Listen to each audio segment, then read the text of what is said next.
പകരം വരാൻ സാധ്യതയുള്ള UDFന് നട്ടെല്ല് എന്ന് പറയുന്നത് മുസ്ലിം ലീഗാണ്. ഈ മുസ്ലിം ലീഗിനെ സംബന്ധിച്ചിടത്തോളം അവർക്ക് പ്രത്യേകിച്ച് ആരോടും വലിയ പ്രതിബദ്ധതയൊന്നുമില്ല. കാരണം ഒരു കാലത്ത് കോൺഗ്രസ് അകറ്റി നിർത്തിയതാണ് ഈ മുസ്ലിം ലീഗിനെ. അന്ന് CPM ആണ് ചേർത്ത് പിടിച്ചത്. മലപ്പുറം ജില്ല ഉണ്ടാക്കി കൊടുത്തു, അവർക്ക് ഈ പറയുന്ന PSCയിൽ പിന്നെ സംവരണം നൽകുന്നു, അങ്ങനെ കുറേ കാര്യങ്ങളൊക്കെ ചെയ്തു.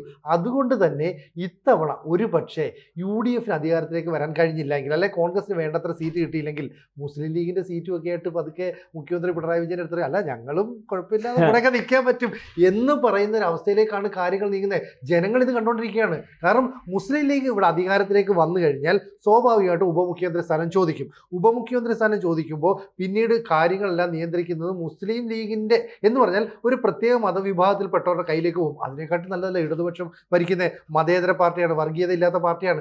അതുകൊണ്ട് തന്നെ ജനങ്ങൾക്കിടയിലേക്ക് ഈ ഒരു മുഖം അവതരിപ്പിക്കാൻ ഇപ്പോൾ ഇടതുപക്ഷത്തിന് കഴിയുന്നു. ഏറ്റവും ഒടുവിൽ മോഹൻലാലുമായിട്ടൊരു അഭിമുഖം വരുന്നു.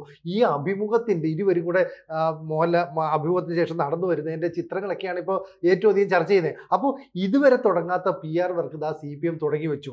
ഇനി വയനാട് ചൂരൽമലയിലെ കാര്യങ്ങൾ വരുന്നുണ്ട്, എറണാകുളത്ത് ഫ്ലാറ്റ് നിർമ്മിച്ച കാര്യം വരുന്നുണ്ട്, തിരുവനന്തപുരത്തെ വികസന പ്രവർത്തനങ്ങൾ വരുന്നുണ്ട്.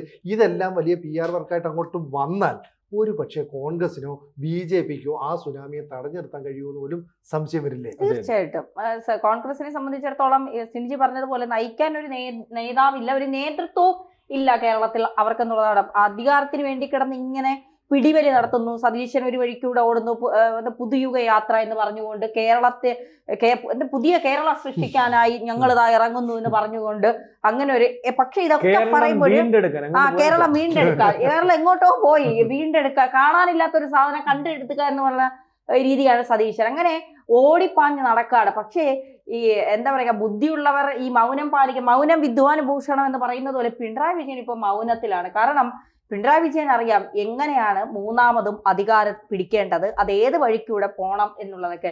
കൂടുതൽ വാർത്തകളും വിശേഷങ്ങളും നിങ്ങളിലേക്ക് എത്താൻ ABC മലയാളം സബ്സ്ക്രൈബ് ചെയ്യുക, ബെൽബട്ടനും അമർത്തുക.